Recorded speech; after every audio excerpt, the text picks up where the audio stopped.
Bom dia. Bom dia, amém. Glória a Deus. Estamos começando a aula de hoje e, como foi bem lembrado pela Cleusa, a gente está então além da EBD, né, também dentro do contexto da EBD, fazendo essa memorização, né? Então, eu queria só ler aqui o versículo do Salmo 1:1, que é o que a gente que foi proposto para hoje, e na minha versão, que é a Almeida atualizada, diz assim: bem-aventurado é aquele que não anda no conselho dos ímpios, nem se detém no caminho dos pecadores, nem se assenta na roda dos escarnecedores. Então, é um salmo bem bonito, né? Tanto que é o salmo de abertura e está aí proposto para a gente memorizar, né? Então, é o que eu estava comentando antes, né? Antes da gente entrar aqui na transmissão, é que é uma maneira que eu acho prática de memorizar, né? Escrever o versículo e ficar lendo, né? Lê em alguns momentos durante o dia e depois pede para alguém perguntar para você, né? O que é o Salmo 1:1, ou você perguntar para você mesmo, né? O Salmo 1:1 é o que, né? No caso agora, o 1 e o 2, né? Mas aí a gente deixa para ler o versículo 2 no final da aula, amém? A aula de hoje da EBD é as conquistas do povo de Deus, está aí na revistinha, na página 14, as conquistas do povo de Deus, e a gente vai ver sobre como foi a travessia do Jordão, como foi alguns pontos que o povo registrou para memorializar aquele momento ali, né? A gente vai ver também algumas aproximações que tem entre essa passagem, por exemplo, do Rio de Jordão com o Mar Vermelho, né, no tempo de Moisés. E, bom, a gente vai ver também algumas situações de conquista, né? Não vai dar para a gente especificar todas as conquistas, mas as principais, que são a cidade de Jericó e a cidade de Ai, a gente vai comentar um pouco. E também eu quero trazer uma base para a gente poder ler esse texto de Josué. Aí chegou a revistinha, depois quem não pegou ainda vai poder pegar aí com a Cleusa. Então, é dessa forma aí que eu quero levar a aula, né? A gente falar sobre a travessia do Rio Jordão, as cidades conquistadas, alguns pontos importantes ali que aconteceram, né, nesse tempo, né? Não aconteceu tudo num dia só, ao longo de meses, anos que isso se deu, e eu quero estudar isso com vocês hoje, tá bom? Então, a nossa aula, ela começa basicamente no capítulo 3 do livro de Josué, e a gente vai ver o capítulo 3, o 4, 5, 6, 8, a gente vai discorrendo. Então, deixa a Bíblia aberta aí no livro de Josué, a partir do capítulo 3, que é onde vai se situar a nossa aula hoje. Tô discípulo da Cleusa, ó, comprei um caderninho, estou escrevendo também. Discípulo da Cleusa. Comecei a sair do computador porque eu notei, sabe o quê? Que a escrita na mão é completamente diferente da escrita do computador, né? Eu notei isso, aí eu fui pesquisar para ver se eu estava no caminho certo, né? E realmente as pesquisas indicam, né? Quando você escreve no computador, como você escreve, erra, apaga, escreve, erra, o seu processo de raciocínio é diferente. Bom, eu achei isso bem interessante. E a mão não, a mão você pensa um pouquinho mais, porque você não quer estar arriscando tudo, né? Então você acaba escrevendo com mais calma, e aí se torna mais claro a maneira como você coloca as suas ideias. Eu achei isso bem legal. E aí voltei a escrever. Opa, obrigado, Elisângela. Voltei a escrever as mensagens à mão. Então, eu quero partir aqui, eu quero introduzir essa aula, na verdade, falando sobre uma maneira adequada da gente interpretar esse texto de Josué como um todo, né? Mais especificamente as narrativas ali da destruição das cidades, da conquista das cidades, né? Porque a gente entende que foi Deus quem ordenou ao povo que passasse o Jordão e que conquistasse a terra de Canaã. Isso era uma promessa que foi feita desde Abraão e chegou o tempo do povo conquistar. Então, como a gente vai lidar com essa ordem de Deus, né, com essa chamada de Deus para o povo conquistar uma terra e lidar também com o problema da violência? E lidar também com o problema da destruição. Lidar também com o problema, acho que a próxima aula vai ter um pecado específico, que é do clã de Judá. E eles têm um castigo bem pesado, né? Então, como a gente lida com esses textos, com a vontade de Deus, com o fato de Deus ser amoroso, com o fato de Deus ser misericordioso, né?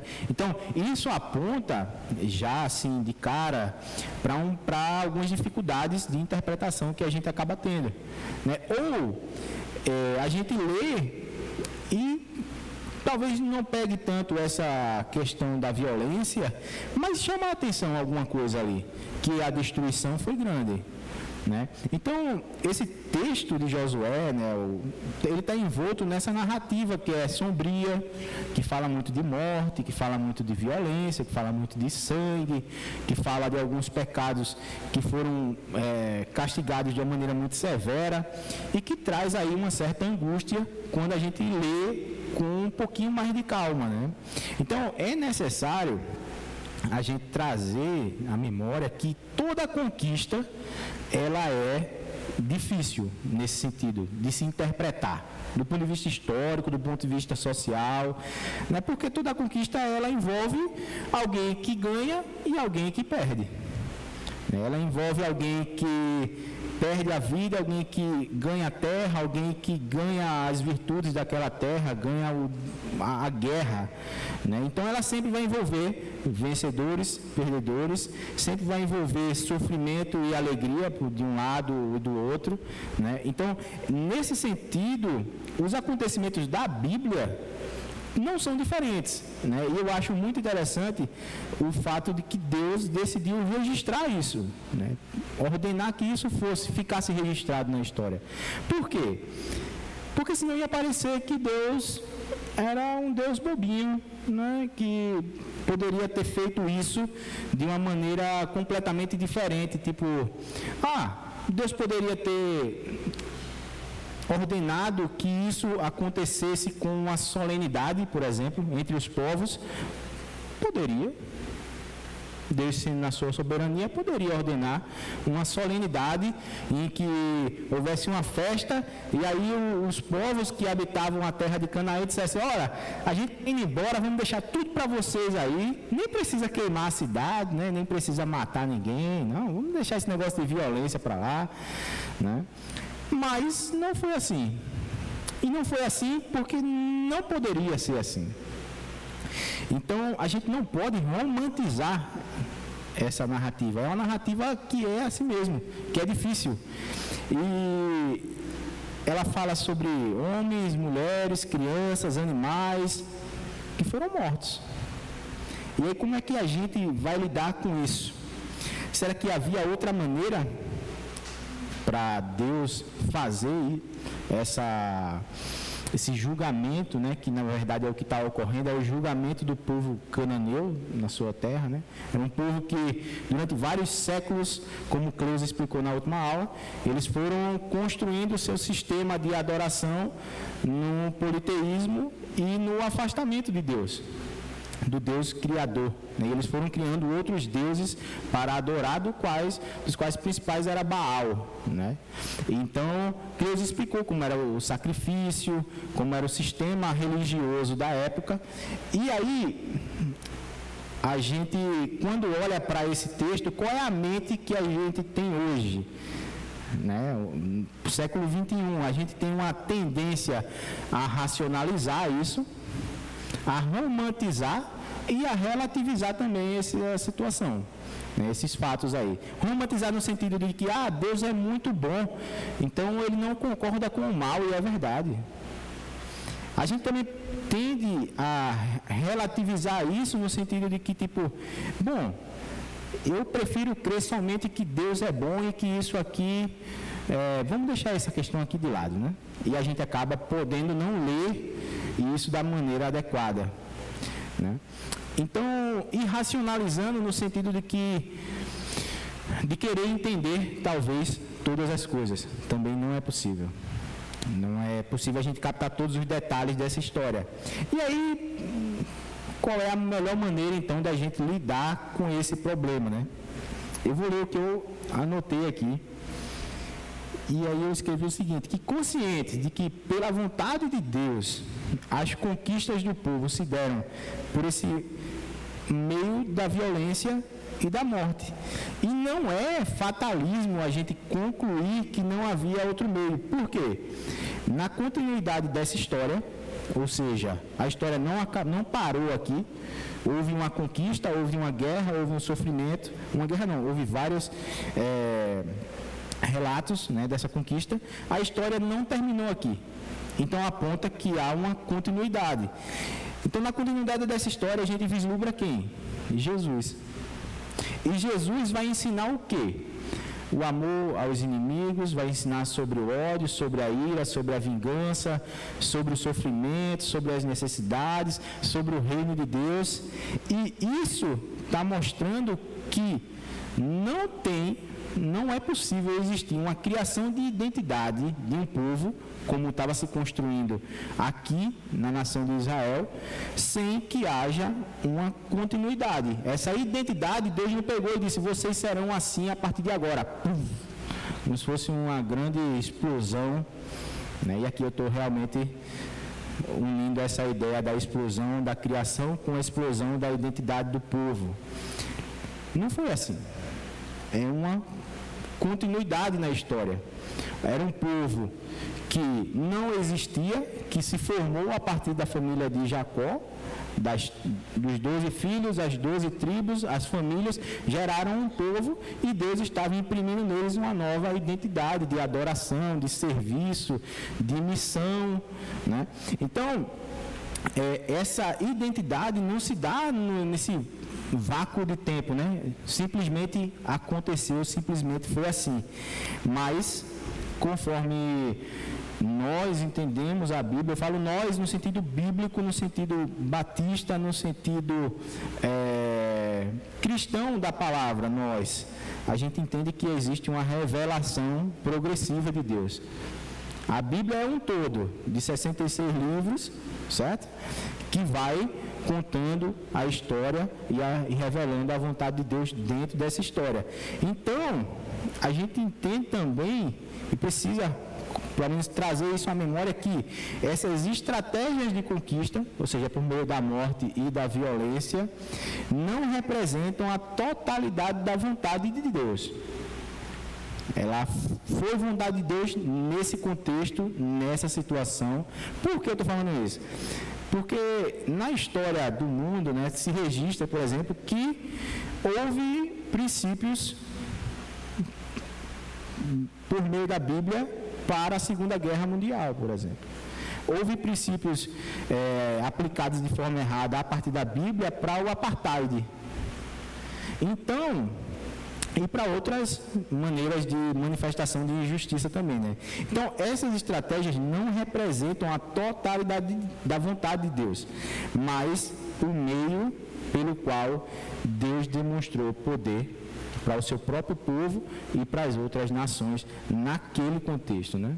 Então, quando a gente vai ler Josué, e a gente vai agora entrar de fato, né, no livro, a partir do capítulo 3, a gente precisa ter em mente essa construção histórica, né, que também é uma construção que se dá teologicamente, socialmente, enfim, de linguagem. São várias maneiras que a gente precisa estar atento, né? Então, o tempo do povo no deserto, né, vai culminar com a passagem deles pelo Rio Jordão e, mediante aí a vontade de Deus, a conquista dessas terras para que esse povo viesse a habitar essa terra que emana leite e mel, que era a promessa.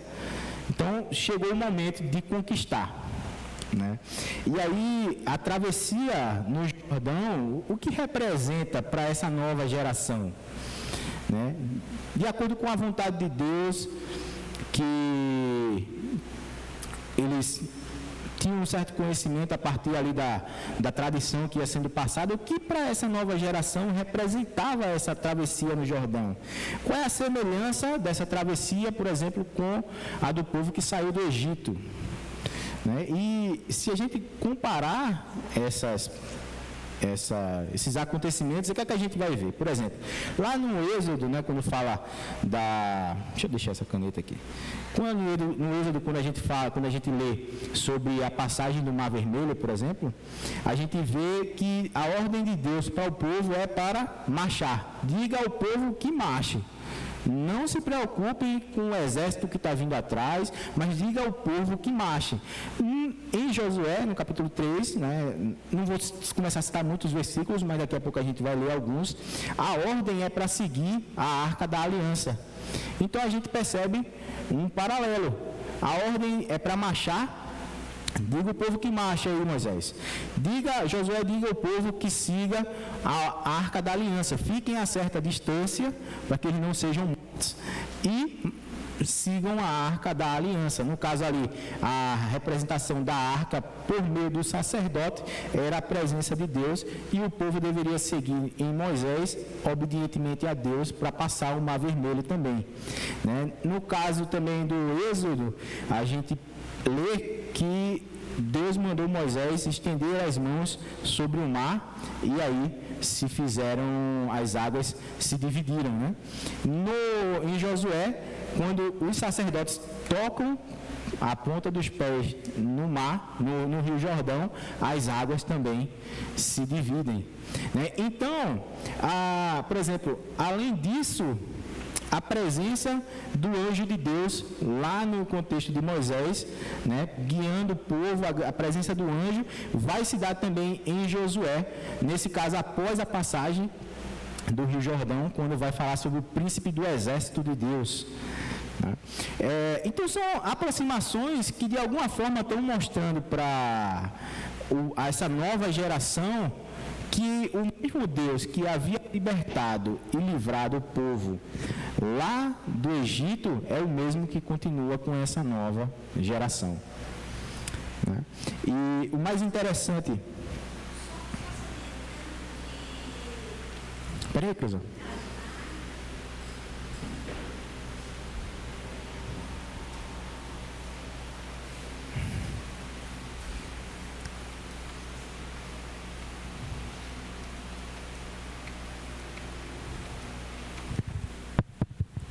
Som. Só título de história. Aumenta um pouquinho, Marcos.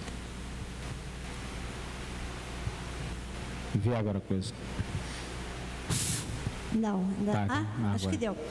Só título de história, só salientando que quando Moisés, Deus ordenou para Moisés pôr a mão e as águas do Mar Vermelho separaram, não tinha arca ainda. Não. A arca só foi feita no deserto, quando Deus deu toda a instrução para eles construírem o tabernáculo e todos os utensílios para ser usado no tabernáculo. Então agora aí ele está pedindo para seguir a arca, porque agora existia a arca. Sim. E era o símbolo realmente da presença de Deus. E lá com Moisés não tinha ainda, mas Moisés era o símbolo, né? Da presença, né? Da comunhão dele com Deus. Isso. Então, é essa construção, né? E aí ela vai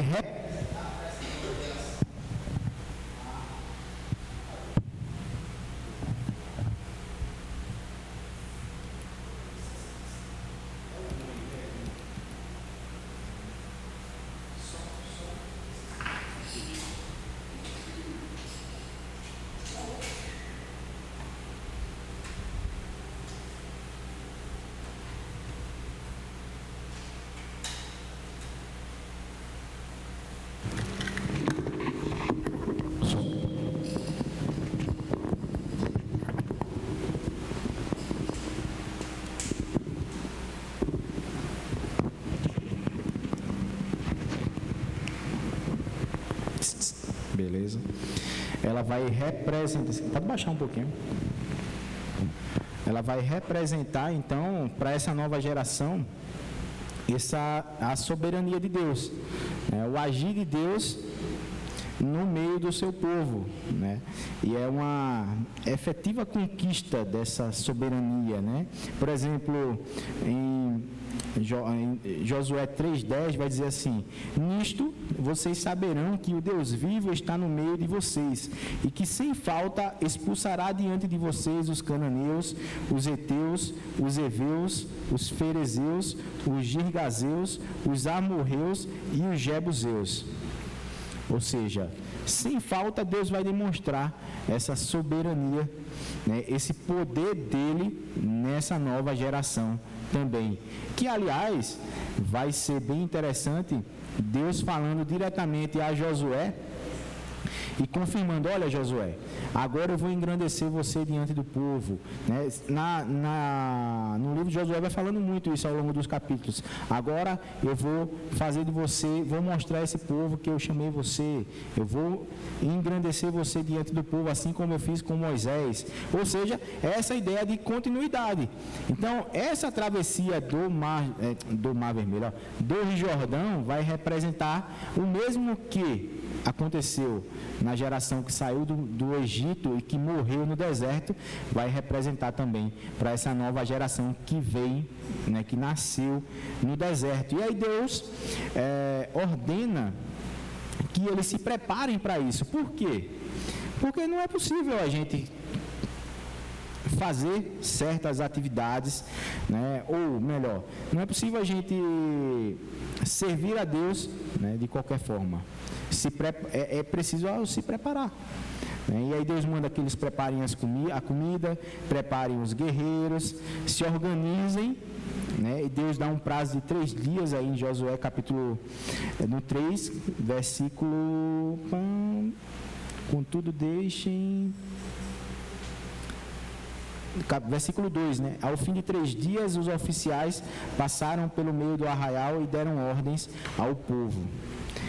E aí há uma preparação. Além disso, além da comida, além dos guerreiros, além dessas situações, era também um chamado à obediência e também lembrá-los que eles deveriam ocupar essa terra que eles iam entrar.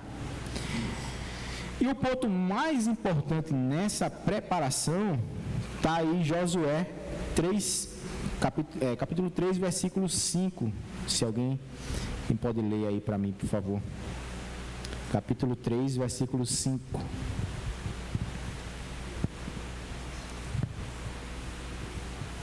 Josué disse ao povo: santifiquem-se, porque amanhã o Senhor fará maravilhas no meio de vocês. Amém. Esse é o ponto principal. Eu sei que eu sou bonito, William, mas não precisa ficar tirando foto, não. Fará maravilhas no meio de vocês. Então, há uma ordem de preparação, né? Primeiro, Deus lembra que Ele é soberano na vida dessa nova geração. Depois, há uma ordem de preparação, e essa preparação, o ponto principal dela é santificação. Ou seja, não é possível a gente começar ou continuar servindo a Deus sem que haja preparação, sem que haja uma busca pela santidade, né? E é interessante como essa construção toda aponta para a santidade de Deus, porque a verdade é que um Deus santo está guiando um povo que Ele deseja que também seja santo para uma nova vida. E são muitas preparações ali, são muitas ordens, são muitos elementos que estão presentes nessa história, né? A gente percebe aí a Arca da Aliança, a gente percebe o fato deles nunca terem passado por aquele caminho antes. Foi um povo que viveu 40 anos no deserto. Então aquele território, aquela trajetória era nova para eles, né? A ideia dos sacerdotes, que, como Cleusa falou, e da arca, que surge no deserto agora iria efetivamente se ampliar as perspectivas, porque o povo agora teria uma terra, não iria mais viver vagando, né, pelo deserto. Então, tudo isso, né, constrói aí essa passagem, né, do Jordão, toda essa lembrança de que Deus é com essa nova geração. E eu fiquei pensando que isso deve animar muito a gente, lembrar que o mesmo Deus continua cuidando de nós. Deus.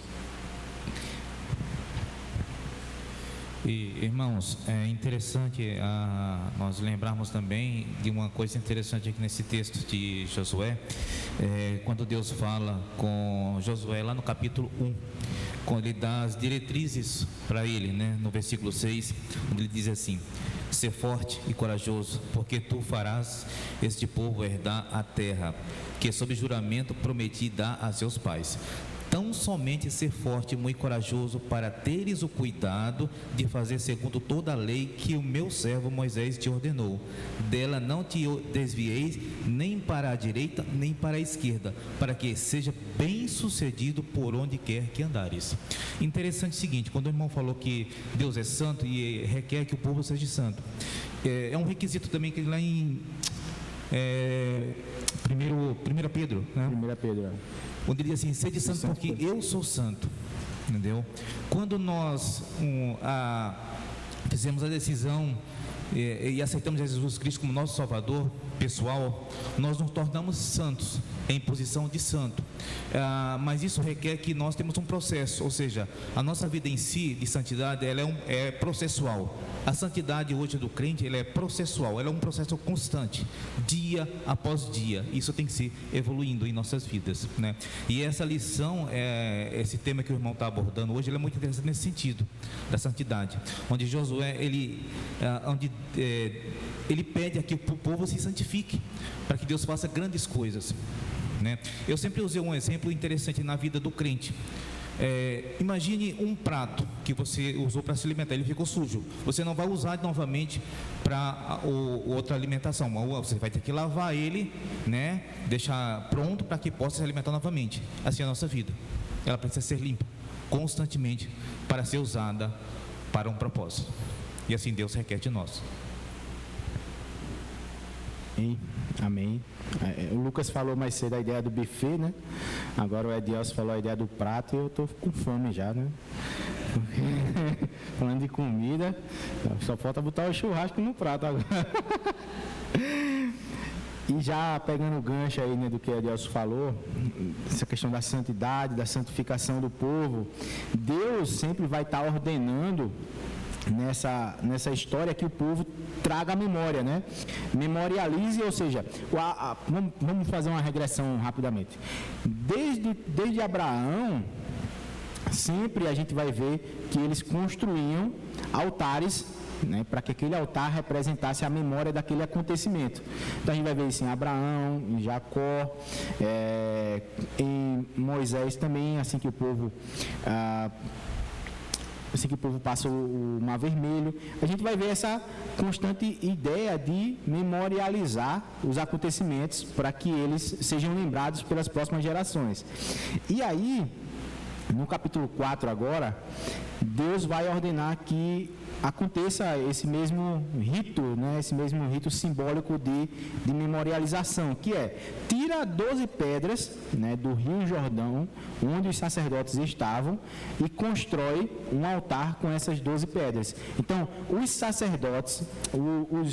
sacerdotes que estavam carregando a Arca da Aliança, cada um tirou uma pedra, e Josué também tirou 12 pedras, né, totalizando 24 pedras, assim, para construir esse altar, né? E que quando o povo, né, as próximas gerações olhassem, elas iriam entender o que aquilo significava. E está aí em Josué 4, versículo 7. 4, 7. Quem pode ler para mim, por favor?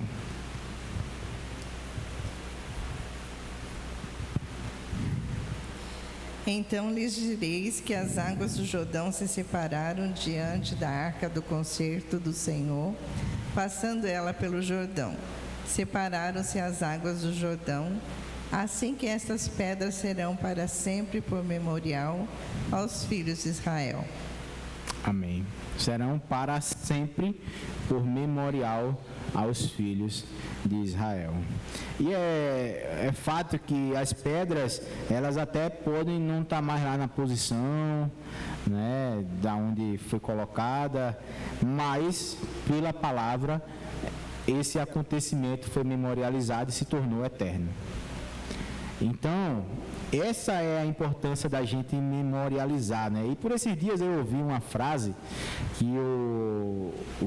era um pastor que também é psicólogo, e ele falava assim: aquilo que não é celebrado não é lembrado, né? Ou seja, é esquecido. Aquilo que eu não celebro, eu esqueço. E talvez a gente, beleza. Mas a questão é, qual foi, por exemplo, a última vez que a gente decidiu celebrar algo de forma intencional com o desejo de não esquecer mais aquilo? Né? Ou seja, como Deus orienta aqui, né, na passagem do Rio Jordão, que seja para sempre lembrado, né? A gente tem alguns acontecimentos que a gente vai lembrar, né? Mas talvez a gente viva isso não de forma intencional. Por exemplo, a gente lembra o dia que o filho nasceu, a gente vai lembrar. Eu lembro de Luquinhas, a médica puxando ele assim, o bicho era grandão, hein? Eu disse: meu Deus, acabou com a mulher. Mas aquilo não foi, eu não decidi lembrar aquilo de forma intencional, simplesmente aconteceu, chegou o dia dele nascer e ele nasceu, né? Por quê? Porque às vezes a gente está só vivendo os fatos, né? Vivendo, e a gente não se percebe, não dá atenção que aquilo que a gente está vivendo, Deus quer também mostrar que a gente precisa celebrar aquilo que a gente está vivendo, não só viver, né? Ou seja, lá em Oséias, né, vai falar assim, né, que, aliás, lá em Jeremias, né, quero trazer à memória o que dá esperança, né? E como é que a gente pode trazer à memória se eu não tenho intenção de guardar aquilo, né? Por isso que a Cleusa está intencional. Vocês precisam aprender aí, para que quando vocês precisarem, vocês lembrem disso aí. Vocês lembrem do texto, né? Vocês consigam aplicar o texto. E, na verdade, o que ela falou é a essência do texto, né? Você não precisa lembrar da palavra, mas se você consegue extrair, por exemplo, ali em Salmo 1:1, né? A ideia de que, olha, a gente não pode ter os mesmos pensamentos das pessoas que não adoram a Deus. A gente não pode concordar com o mesmo pensamento dele. Essa é uma das essências. Essa é uma das essências, por exemplo, que a gente pode trazer, né? A gente não pode compartilhar da mesma ideia, da mesma vontade, do mesmo desejo. Por quê? Porque são pessoas ímpias, que zombam de Deus, né? Que escarnecem de Deus, né? Que são iníquas. Deus. Irmãos, pegar um gancho na palavra do irmão, justamente com o que a irmã Creuza tem feito, em questão da palavra de Deus. Qual a importância? Está até aqui registrado no livro de Josué, no capítulo 3, que o irmão estava lendo, só que no versículo 9. Então diz assim, ó: então disse Josué aos filhos de Israel: chegai-vos para cá e ouvi a palavra do Senhor vosso Deus. Versículo 10. Disse mais Josué: nisto conhecereis que o Deus vivo está no meio de vós, e que de todo o lançará do diante de vós os cananeus e os heteus. Ou seja, qual a importância de viver a palavra de Deus? Está relembrando, trazendo à memória, né? E ele vai falar aqui os benefícios de tudo isso. Nisto conhecerei que Deus está no meio de vós. Ou seja, só assim a gente teremos a presença de Deus no nosso dia a dia, no nosso meio, na nossa vida. Porque eu confesso para os irmãos que é difícil enfrentar a vida como um todo sem Deus. Mas quando você traz a memória, quando você começa a viver a palavra, que é importante isso de memorizar, estar praticando, viver na prática, só assim poderemos conhecer a essência do nosso Deus verdadeiro. Só assim, um Deus santo, um Deus que age poderosamente, um Deus que vem ao socorro daqueles que o clamam. Só assim nós podemos conhecer a vontade de Deus, só assim nós podemos nos entregar como sacrifício vivo, santo e agradável a Ele, quando nós conhecemos a essência desse Deus. Amém. Através da palavra dele. Exatamente. Só por meio da palavra, né? Só dando um spoiler, que é esse tema aí da mensagem à noite, hein? 1 ano para viver pela palavra. Não percam. Júlia? A respeito de falar que a gente não pode concordar com os escarnecedores, com os ímpios, com os pecadores. Então, eu dei uma resposta bem assim, sabe, para um da minha família que gosta que a vida tem que ser vivida. Falei, só no inferno vocês vão ter essa liberdade que vocês querem. Lá vocês vão viver essa vida que vocês querem de liberdade, porque aqui não é assim não. Nós temos mandamentos, regras, nós temos que obedecer o que Deus manda. Não é isso aí, então essa liberdade é só no inferno que vocês vão ter, aqui vocês não têm não. Eu fui bem agressiva, sabe? A liberdade de viver aprisionado para sempre. Descobre essa liberdade que é só o diabo que né, que dá. Dependendo do contexto, a gente não pode ser tão, sim, né? Se a senhora tiver liberdade para fazer isso aí, né? É só que rapidinho para onde já está a aula, referente à liberdade.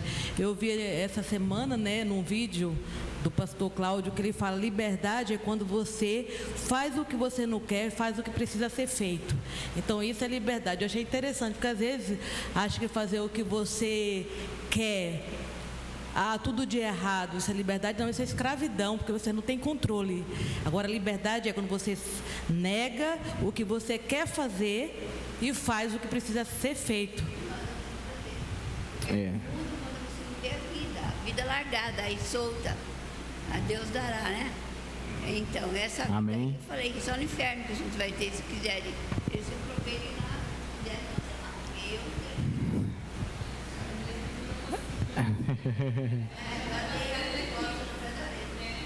Amém, amém. Vamos dar continuidade.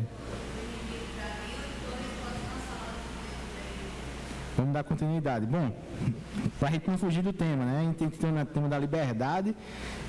Não era um dos temas da aula, mas só para a gente fechar, eu acho que é importante falar que toda a liberdade, ela é mediada.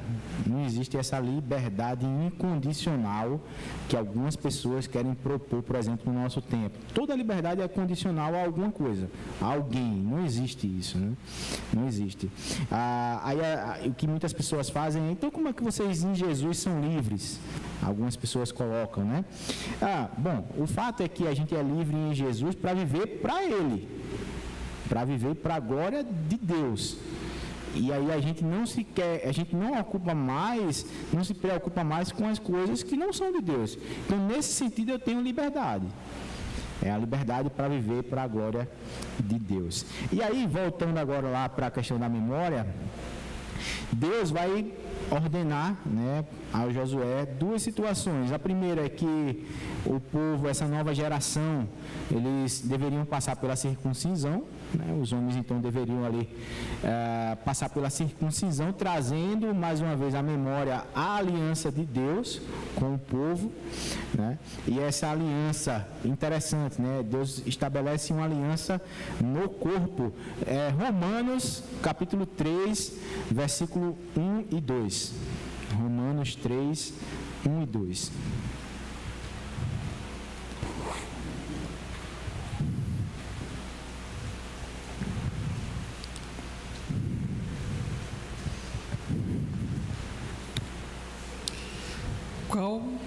Qual é logo a vantagem do judeu? Ou qual a utilidade da circuncisão? Muita em toda maneira, porque primeiramente as palavras de Deus lhe foram confiadas. 3 também? Não, só o 2. E aí, essa ideia de Paulo, né? Qual é a vantagem, né, que havia em ser circuncidado? É pelo fato de que aos judeus foi confiada a palavra de Deus. Mas depois, lá na frente, na continuidade do capítulo 3, Paulo vai concluir que, na verdade, essa circuncisão por si só não era suficiente, porque capítulo 3, versículo 3, né, de Romanos, Paulo vai falar: todos pecaram e estão destituídos da glória de Deus. Porque o povo se tornou orgulhoso pelo fato da circuncisão. O que era um ato de uma aliança de Deus com o povo se tornou motivo de orgulho para o povo e assim acabaram se tornando insubmissos a Deus, né? Tanto que João Batista, lá no Evangelho de Lucas, ele vai dizer: olha, se vocês dizem aí que são filhos de Deus, filhos de Abraão, só porque vocês são filhos de Abraão, vocês podem viver dessa forma, né? Da forma errada que o povo vivia, né? É lá em Lucas 3. Então, o fato de ser filho de Abraão, ou seja, estar ligado em um relacionamento com Deus por meio da circuncisão, se tornou um meio inválido, mas nessa época, Deus ordenou que fosse trazida a memória do povo por meio da circuncisão, ou seja, a aliança por meio da circuncisão. E um outro fato, né, a partir do versículo 10, aí no capítulo 5, agora eu já estou no capítulo 5, né, é a celebração da Páscoa. Ou seja, são os dois principais elementos de memória do povo de Israel: a circuncisão e a Páscoa. E é interessante que a Páscoa é esse encontro das gerações nesse sentido, né? É uma geração que já passou e que agora é história, estava sendo revivida, e a presente como conquista. Então a gente tem um encontro da geração que conheceu a Páscoa que saiu do Egito, né, quando saíram do Egito, que viveu a primeira Páscoa quando saíram do Egito, e agora a gente está vendo uma nova geração vivendo a primeira Páscoa para conquistar a terra, né? A primeira Páscoa com o povo circuncidado. Então, são duas situações aí que Deus, né, ordena que sejam revividas a fim de trazer à memória do povo, né, esses fatos e a sua soberania, né? E aí é interessante que não é possível a gente viver em relacionamento com Deus sem viver aquilo que está na palavra, né? No nosso caso, né, contemporâneo, o que é estabelecido por meio do Novo Testamento: o batismo e a ceia. Isso é o que confere a nós, né? A gente não precisa ser circuncidado, mas a gente é batizado, né? Quando a gente crê em Jesus e professa Ele publicamente, que Ele é, quando Romanos 1,16, né? Se com a tua boca confessares e o teu coração creres, então a gente confessa e crê que crê em Deus e é batizado, né? Claro, há uma preparação para que isso não aconteça de forma, vamos dizer assim, equivocada, né? Claro que também algumas pessoas, mesmo com esse conhecimento, se afastam, acontece, e infelizmente o que a gente pode fazer é orar por essas pessoas, mas a nós é ordenado isso, né? Batismo e a ceia. Tanto que Paulo vai dizer: olha, quando vocês se reunirem para celebrar a ceia do Senhor, lembrem que vocês fazem isso em memória dele. Só para a gente fechar esse tema da memória, né? Então, vamos ler o texto, né? Só para a gente fechar. 1 Coríntios 11, a partir do 23. Paulo está dizendo o seguinte, aí 23. Cadê? Porque eu recebi do Senhor o que também lhes entreguei, que o Senhor Jesus, na noite em que foi traído, pegou um pão e, tendo dado graças, o partiu e disse: isto é o meu corpo que é dado por vocês. Façam isto em memória de mim. Do mesmo modo, depois da ceia, pegou também o cálice, dizendo: este cálice é a nova aliança no meu sangue. Façam isto todas as vezes que beberem em memória de mim. Ou seja, são esses fatos que vão confirmando, através da história, a nossa fé em Deus. Mas e as conquistas? Vamos falar um pouco, né? A aula já está chegando no fim, das conquistas, especificamente da conquista de Jericó, bem conhecida, né? Vem com Josué, marchar em Jericó, Jericó, Jericó. Bem conhecida aí a história, né? E as muralhas vão cair. Você conhece essa história? Uma estratégia de Deus para a conquista da terra, do território de Jericó. Povo, marche uma vez por dia, durante 6 dias, e ao 7º dia, marchar 7 vezes, né? E no fim, dar um grito. Claro, há toda uma preparação aqui também que envolve, por exemplo, o toque do shofar, que era o... Como que chama, Jesus? Era o instrumento, né, do chifre do bode, do chifre do... Bom, não vamos lembrar agora aqui, mas era o toque do shofar. Né, eles deveriam tocar esse instrumento, o povo deveria gritar alto, né, na 7ª vez da marcha ali em torno dos muros. A muralha da cidade estremece e cai. Uma estratégia que Deus utilizou para fazer com que o seu povo conquistasse o território de Jericó. É claro que aqui está implícito não só a soberania de Deus, mas a obediência de Josué em fazer exatamente como Deus havia ordenado, né? E que o povo também deveria ser obediente ao realizar, ou seja, é toda uma construção. O povo está envolvido, o Josué, enquanto líder, está envolvido, os guerreiros estão envolvidos, o louvor está envolvido, né? Ou seja, isso quer dizer que o culto não é feito somente por uma pessoa, né? Não é só quem, no nosso tempo, trazendo para nós agora, não é só quem está pregando que está cultuando.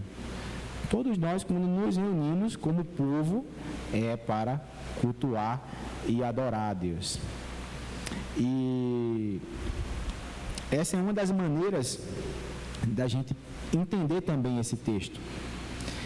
Saindo um pouco da violência que está presente, né, quando o próprio título do capítulo 6 de Josué vai falar para a gente, né, a destruição de Jericó. E aí a ordem de Deus é: avancem e rodeiem a cidade, e quem estiver armado passe adiante da arca do Senhor. A cidade vai ser destruída. É como um julgamento pelo próprio pecado do povo daquela cidade. E Deus entrega a cidade de Jericó nas mãos do povo de Israel. E aí, essa construção, percebe que não... Quando a gente lê com todos esses elementos de memória, da história, da Páscoa, da circuncisão, sabendo que a soberania de Deus está nesse contexto, mas ela continua acontecendo e transformando a realidade ao longo do tempo, muda a percepção que a gente pode ter só da violência. Porque a princípio é só violência, mas envolve muito mais do que isso. É apenas um meio, não haveria outro meio. É a mesma coisa que vai acontecer na cidade de Ai, né? Opa,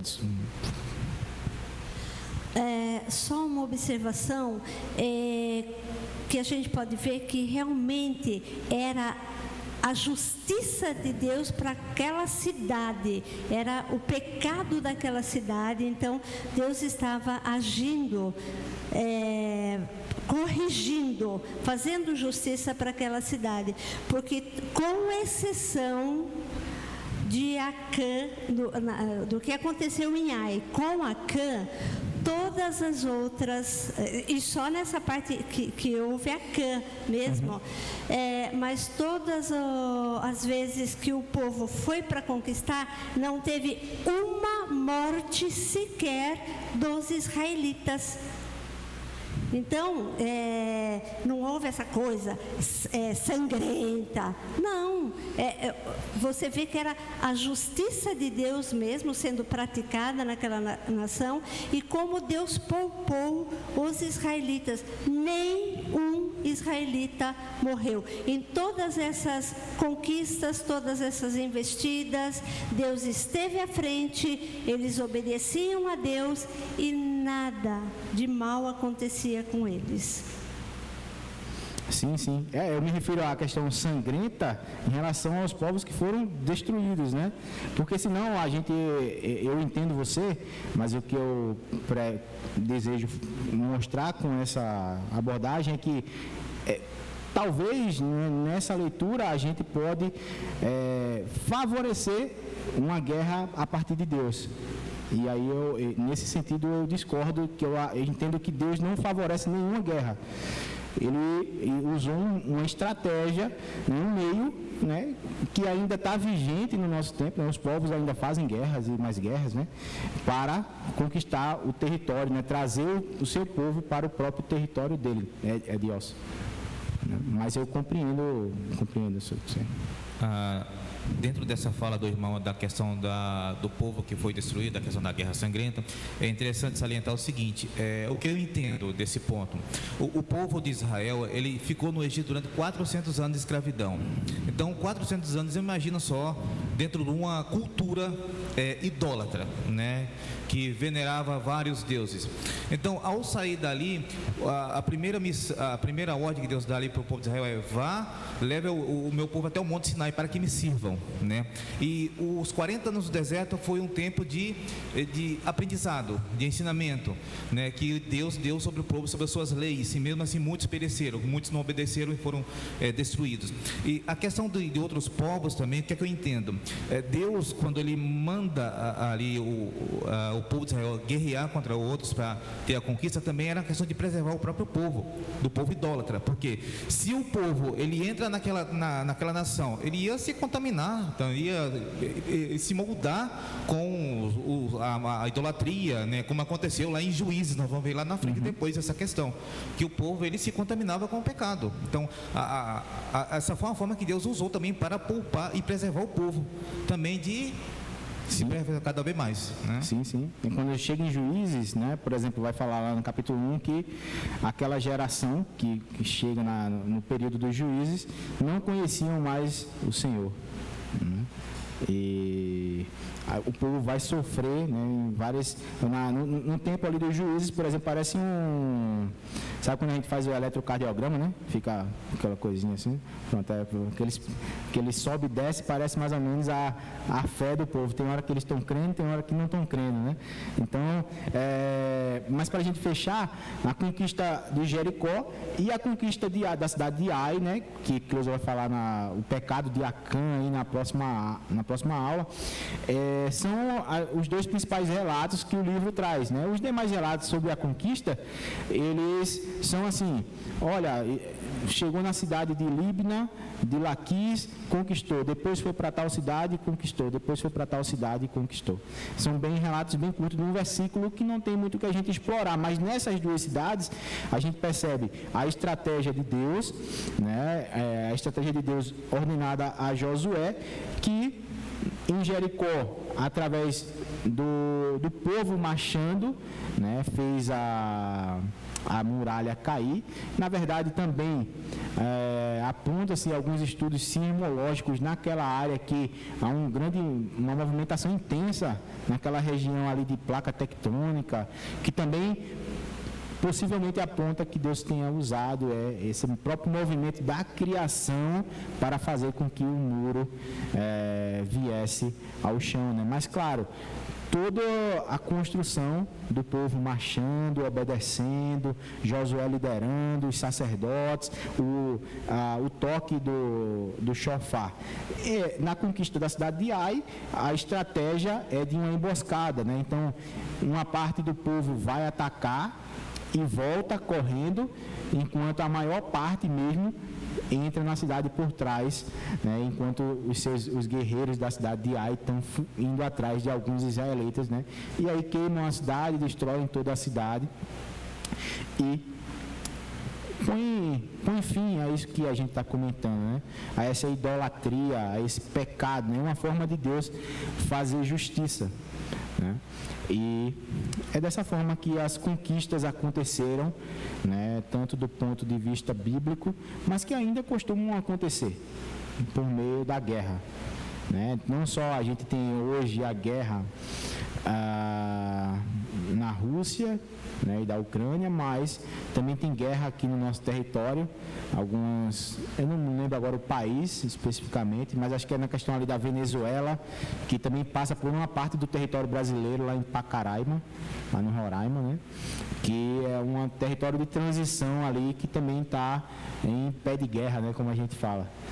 E aí é muito enriquecedor nesse sentido a gente ler a Bíblia, porque não esconde isso, está aqui também, faz parte da história e revela Deus, revela o poder de Deus, revela a vontade de Deus e revela que Ele quer que o seu povo seja santo. Edielson, para a gente... Quem quiser falar mais alguma coisa aí também para a gente concluir. Domingo passado eu não falei nada, até a irmã me cobrou que eu não falei. Tá gastando, mas é bem interessante, irmão. A lição em si, ela mexe, ela reacende alguns temas da nossa mente, da nossa vida, que possamos buscar. Em relação à conquista, contextualizando com os nossos dias de hoje, é o seguinte: o que eu vejo, né, com a questão da vida da igreja, do povo de Deus hoje, nos dias de hoje, né? Por que a igreja em si, o povo, se ela não tem conquistas, né? Ou seja, eu alego 3 pontos: religiosidade, comodismo e negligência. Por que eu falo isso?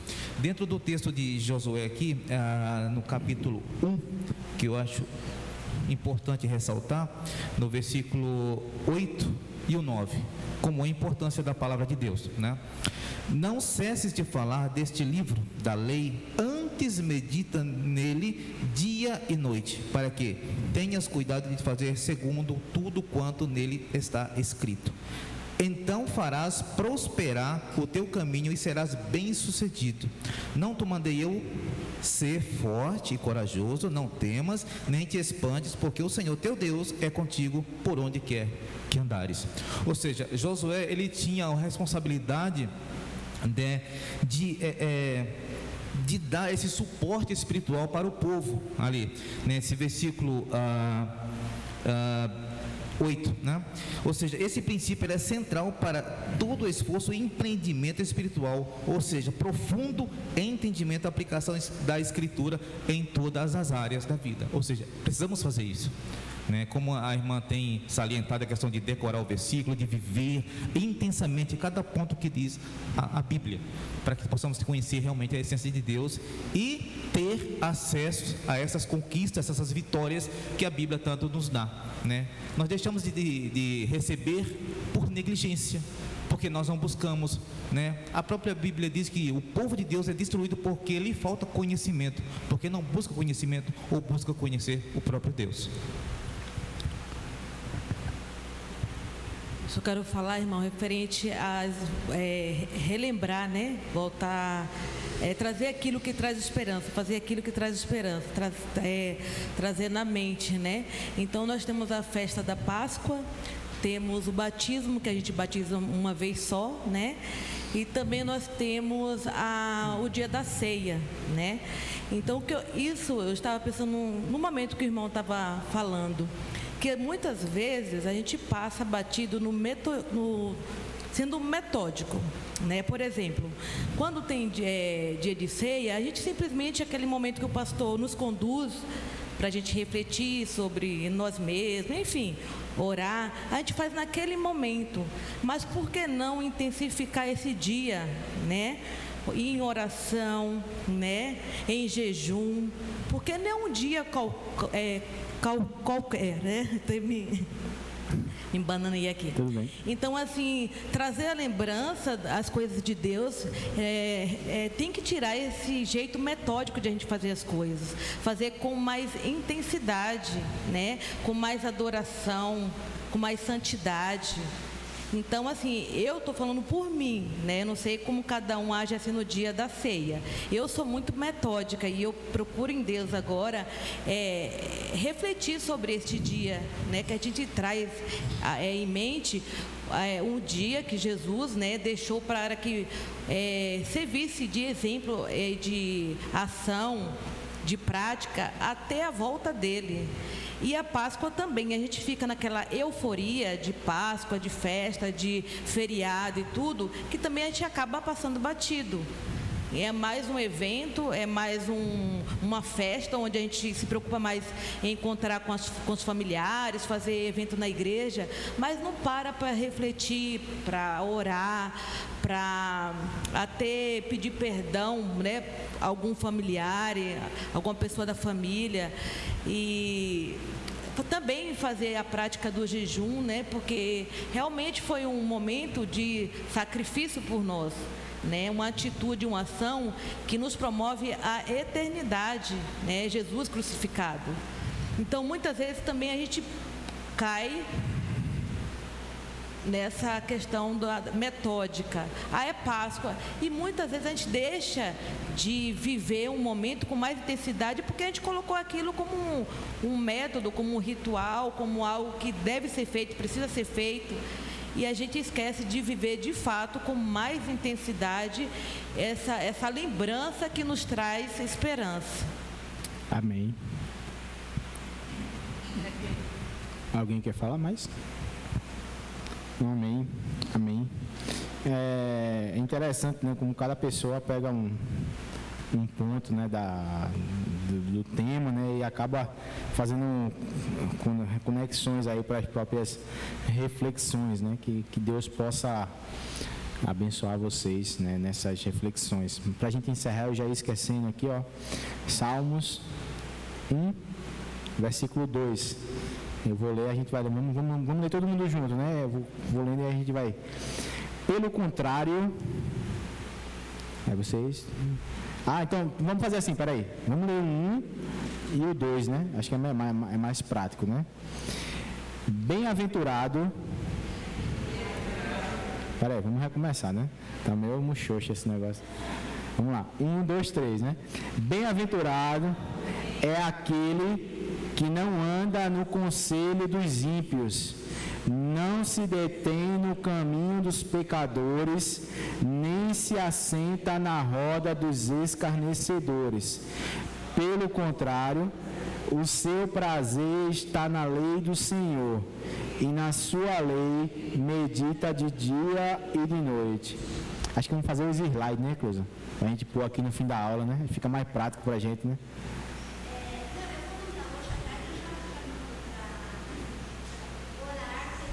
Sim. Quem não pegou aí, ó, a revistinha, procura a Cleusa. Vamos orar então. Aniversariantes da semana, Kátia e Rosânia. E alguém tem mais algum pedido de oração?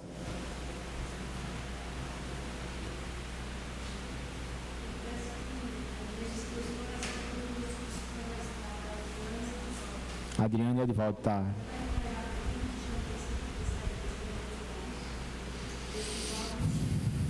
Tá certo.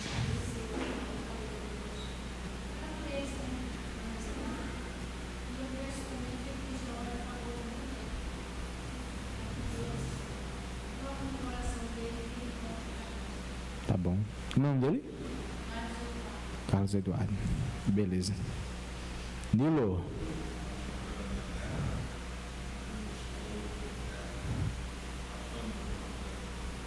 Beleza.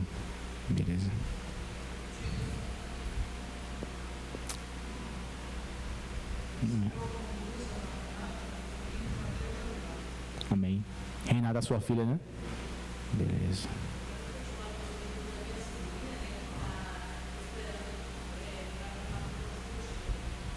Amém. Vamos orar.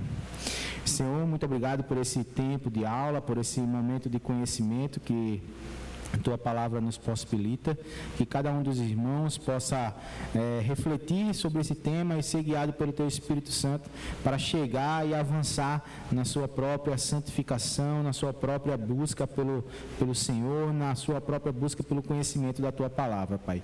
Em nome de Jesus, esteja com cada um desses irmãos nesse segmento do crescimento da vida espiritual deles, como também nas ações práticas de cada um deles, Pai. De modo especial, pedimos pela família da irmã Socorro, pelos seus filhos que estão nesse momento em trabalho, na direção dos caminhões, que o Senhor esteja com cada um deles, cuidando deles e da vida deles e da família deles também, Pai. Também oramos com o Nilo, pedindo que o Senhor esteja com a família da Dani e com toda a extensão da sua casa, ajudando-os a resolver as suas necessidades e fazendo a Tua vontade no coração daquela família, Pai. Oramos também com a irmã Rosânia, pela vida espiritual dos seus filhos, pedindo que o Senhor dê discernimento a cada um deles e os faça manter e perseverar o caminho do Teu reino, Pai. Também com a irmã Valneide, pela sua família, por essa situação de enfermidade que precisa ser trabalhada, e que nós pedimos o Teu sustento, Pai, e o Teu cuidado, Pai. Cuida de cada um de nós, recebe a nossa oração e os pedidos que foram aqui colocados, e a Ti nós entregamos este momento de aula, no nome de Jesus, o nosso Senhor. Amém.